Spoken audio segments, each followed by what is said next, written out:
मेरठ से इस वक्त की बड़ी खबर आपको बता दें, ललिता गौतम मर्डर केस के प्रदर्शनकारियों पर लाठीचार्ज का मामला सामने आया है। प्रभारी मंत्री असीम अरुण ने ललिता गौतम के परिवार से मुलाकात भी की। उन्होंने कहा, पीड़ित परिवार को इंसाफ दिलाने के लिए हर संभव कोशिश होगी। सीएम योगी आदित्यनाथ के आदेश पर मंत्री असीम पहुंचे मेरठ। आरोपियों के खिलाफ निष्पक्षता से जांच की जाएगी। केस फॉरवर्ड कोर्ट में चलेगा। फांसी की मांग की गई है।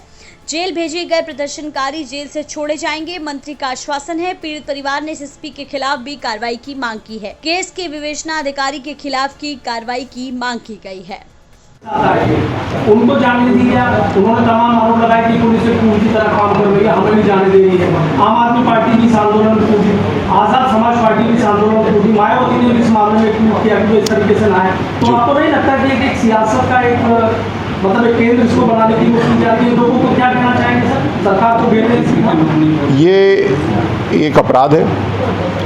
मैंने भी मेरठ में पुलिस की सेवा की और मेरठ की एक बहुत अच्छी बात है, यानी मेरठ के लोगों की अच्छी बात है कि मेरठ के लोगों ने कभी भी अपराधी का साथ नहीं दिया, चाहे वो जिस जाति का हो, जिस धर्म का हो, अपने भाई को भी ला करके थाने में पहुंचा देते हैं। ऐसी मेरठ के लोगों की फितरत आज नहीं, हमेशा से रही है। और इस केस में भी इस बात से कोई फर्क नहीं पड़ रहा कि कौन सा आरोपी किस जाति का है और वादी किस जाति का है। यहाँ पे एक ही चीज़ देखना है, सबूत क्या है। और सबूत आज की तारीख में इलेक्ट्रॉनिक साक्ष्य, CDR, IPDR, CCTV, call data extraction, इतने सारे यंत्र, औजार, टूल हमारे पास उपलब्ध हैं। काफ़ी को प्रयोग किया गया, कुछ के बारे में मैंने गाइड किया है पुलिस को कि और भी उसको उपयोग करें और एक ऐसी विवेचना जो कि हम लोग को भी गौरव हो कि एक अच्छी विवेचना की गई है। और पुनः जिसको भी आरोपी बताया जाए पुलिस उसको जेल भेज दे, ये भी नहीं है। पूरी तरीके से परीक्षण किया गया है, आगे भी परीक्षण किया जाएगा और उसके आधार पर कार्रवाई। जाति के नाम पर बवाल किया जा रहा था। असीम सर, एक सवाल मेरा आपसे ये है कि इसमें सारी पॉलिटिकल आखिरी 2 सवाल पूरे केस में सारी पॉलिटिकल पार्टियां इन्वॉल्व हैं, लेकिन बीजेपी जो है वो पर्दे के पीछे जुटी है। इसका पॉलिटिकल गेन और लॉस आप क्या मानते हैं? आप देखिए जी, मैं समझता हूँ कि एक गंभीर घटना है, एक परिवार इससे प्रभावित है। ऐसी घटना पे पॉलिटिक्स नहीं होना चाहिए। हाँ, न्याय की मांग रखना चाहिए, जो कि न्याय की मांग योगी जी ने स्वयं इस बात को हमेशा कहा। आज उत्तर प्रदेश का लॉ एंड ऑर्डर अच्छा क्यों है? क्योंकि योगी जी ने इस बात पे कभी ध्यान नहीं दिया कि कौन व्यक्ति क्या है। उन्होंने अपराधी को अपराधी माना, शरीफ आदमी को शरीफ व्यक्ति मान के समर्थन दिया। जो घटना हुई, ऐसी घटना नहीं होना चाहिए थी। ऐसी घटना की पुनरावृत्ति ना हो, इसके लिए अपराधियों को ऐसी सज़ा दिलाई जाएगी जिससे कि संदेश ऐसा जाए कि दोबारा कोई व्यक्ति ऐसी घटना करने के बारे में ना सोचे। आपका बड़ा विश्लेषण रहा है, लेकिन क्या आप इस बात को मानते हैं कि मेरठ में एक बड़े बवाल की तैयारी थी? क्योंकि पुलिस की भी अगर आप फुटेज देखेंगे तो हर प्रकार से आप चाहे बात CO सिविल लाइन की करें, बात चाहे SP देहात की करें, बात चाहे जो वहाँ का इंस्पेक्टर स्थानीय, उन प्रत्येक व्यक्ति को समझाने का भी प्रयास किया गया। उन्हें ये तक भी ऑफर दिया गया कि आपका जो पेन है, आपकी जो जरूरतें हैं, आपके जो बिंदु हैं, आप हमारे ऑफिस आइए। लेकिन उसके बावजूद भी जो पीड़िता के बारे में बात ना करके बात इस तरीके की जा रही थी कि ताकि दूसरा पक्ष जो है थोड़ा सा उकसा जाए, थोड़ा गुस्से में जाए। तो आप क्या नहीं मानते इस बात को कि एक बड़े बवाल की जो थी तैयारी की जा रही थी? उस घटना के समय मैं तो उसका चश्मदीद साक्ष्य नहीं हूँ, लेकिन जैसा मैंने कहा, पूरी गहनता से जांच की जाएगी। किसी को भी जो कानून व्यवस्था हमारी है उसकी फिजा को बिगाड़ने का अवसर नहीं दिया जाएगा।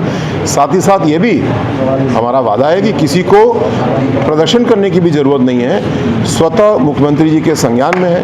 मैं इस विवेचना को निकटता से देख रहा हूँ, परीक्षण कर रहा हूँ। न्याय मिलेगा और ऐसे साक्ष्यों के साथ में चार्जशीट होगी कि बहुत ही जल्द और प्रभावी तरीके से इसमें सजा देना चाहते थे। क्या ऐसा इन्वेस्टिगेशन में कुछ पाया गया है? ये विषय, ये शंकाएं मुझको भी मालूम हुई। इस संबंध में जिलाधिकारी महोदय से, SSP साहब से, DI साहब से, सभी से चर्चा हुई। जो लॉ एंड ऑर्डर का मुकदमा है उसमें भी और गहराई से जाने की ज़रूरत है। उसका इन्वेस्टिगेशन उसी हिसाब से किया जाएगा। जो लोग बाहर से आए थे उनका क्या रोल है, क्या वो अपने आप आए थे, क्या उनको बुलाया गया था, इस पर भी जांच की जाएगी।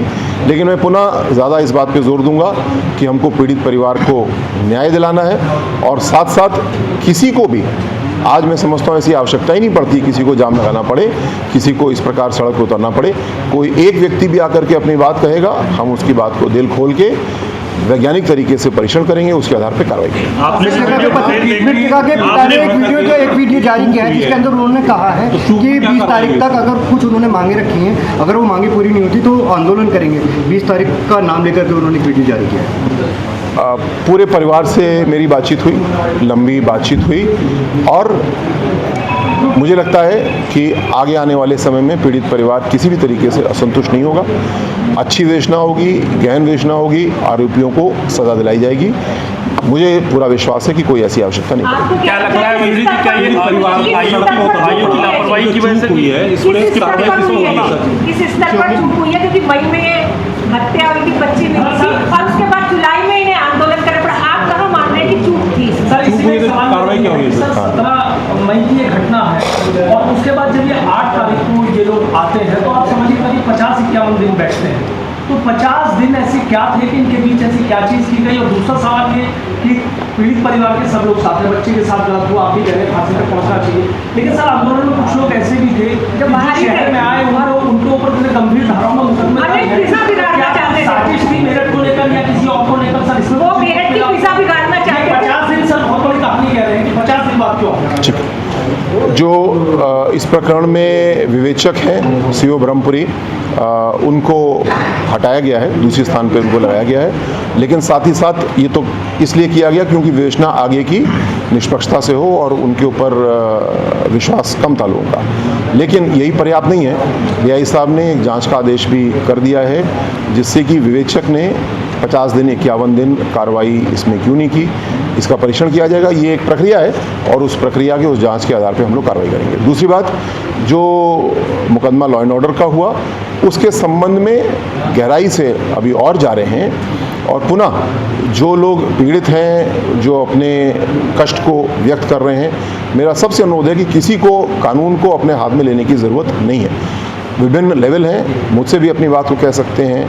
मुख्यमंत्री जी बहुत तत्परता से बातों को सुनते हैं। मुख्यमंत्री जी ने गंभीरता से लिया, तभी उन्होंने मुझे कल कहा कि आप स्वयं जा करके इसको देखें और इससे बातचीत करें। तो बातचीत भी आज हुई है, परिवार से बातचीत भी हुई है, सभी अधिकारियों से बातचीत भी हुई है। मुझे विश्वास है कि आने वाले समय में विवेचना भी बहुत अच्छे से होगी, सजाएं भी हम लोग दिलाएंगे और दोबारा किसी के मन में ऐसी पीड़ा नहीं उत्पन्न होने। सर यूपी के प्रभारी हैं, आपको बता करके भेजा गया तो उसके बाद मैं पूरा 5 मिनट ब्रीफ करूंगा, फिर आप सवाल। जी, थाना टीपी नगर में जो गंभीर घटना हुई, हमारी एक बेटी के साथ में रेप और मर्डर की घटना हुई। इस संबंध में पुलिस द्वारा एक इन्वेस्टिगेशन किया गया। इन्वेस्टिगेशन से परिवार संतुष्ट नहीं था, उनके द्वारा एक प्रदर्शन किया गया जिसको लेकर के एक लॉ एंड ऑर्डर का मुकदमा भी कायम हुआ। माननीय मुख्यमंत्री जी ने इस पूरे घटनाक्रम को बहुत गंभीरता से लिया है। पिछले 6-7 दिन से लगातार मुख्यमंत्री जी डेली स्वयं इसकी रिपोर्टिंग ले रहे हैं और उनके निर्देश इस मामले में और हर मामले में बिल्कुल स्पष्ट हैं कि जो सबूत है उसके आधार पर कार्रवाई करना है। दूध का दूध, पानी का पानी, इस बात से कोई फर्क नहीं पड़ता कि कौन बंद हो रहा है, कौन छूट रहा है। जो सबूत है उसके अनुसार कार्रवाई करना है। यहाँ पे जो प्रकरण था, एक अभियुक्त अंकुश जिसको पुलिस ने अरेस्ट किया, जेल भेजा। दूसरा अभियुक्त अंकित जो कि पीएससी का कांस्टेबल है, उसका रोल क्या है, उसके खिलाफ सबूत क्या है। माननीय मुख्यमंत्री जी ने स्वयं एडीजी श्री भानु भास्कर जी को निर्देशित किया। भानु जी को मैं धन्यवाद दूंगा, उनकी सराहना भी करूंगा कि उन्होंने स्वयं 3 घंटा बैठ करके पूरी विवेचना की समीक्षा की और उस समीक्षा के बाद में सभी जो तथ्य हैं, सबूत हैं, उनका आकलन किया गया और आकलन करने के बाद में पीएससी के निलंबित कांस्टेबल अंकित की गिरफ्तारी की गई और उसको जेल भेजा गया।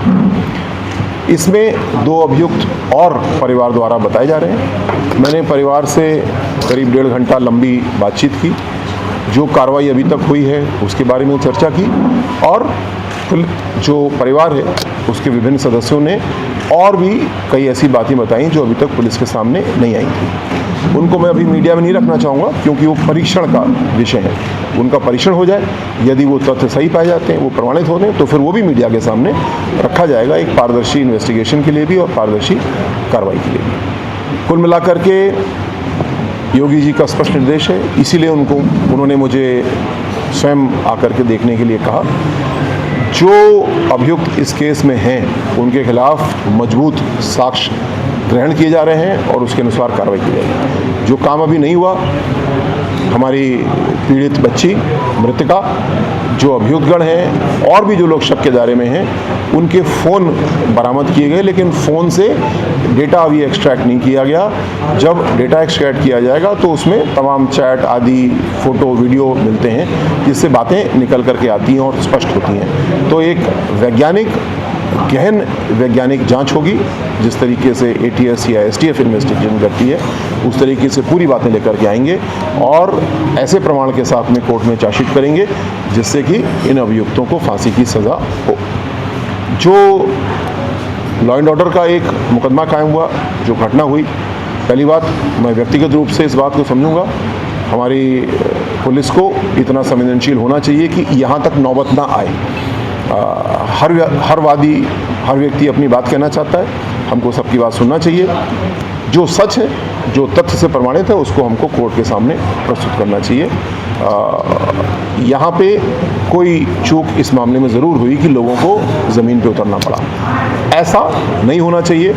जो कानून व्यवस्था योगी जी ने आज पूरे उत्तर प्रदेश में बनाई है, उससे लोगों के मन में ये विश्वास है। उस विश्वास को कोई भी पुलिसकर्मी, कोई भी पुलिस अधिकारी तोड़ेगा नहीं, ये हमारा वादा है। आने वाले समय में ऐसे अपराधी जिन्होंने हमारी बिटिया के साथ में कांड किया, उनको दंडित किया जाएगा। तेज कोर्ट में ट्रायल करा करके सज़ा दिलाई जाएगी और साथ ही साथ किसी भी प्रकार का जाम लगाना, लॉ एंड ऑर्डर करना, मैं इसका हिमायती नहीं हूँ, लेकिन किसी को आवश्यकता पड़े इसकी भी मैं खिलाफ हूँ, ऐसी आवश्यकता नहीं पड़ेगी।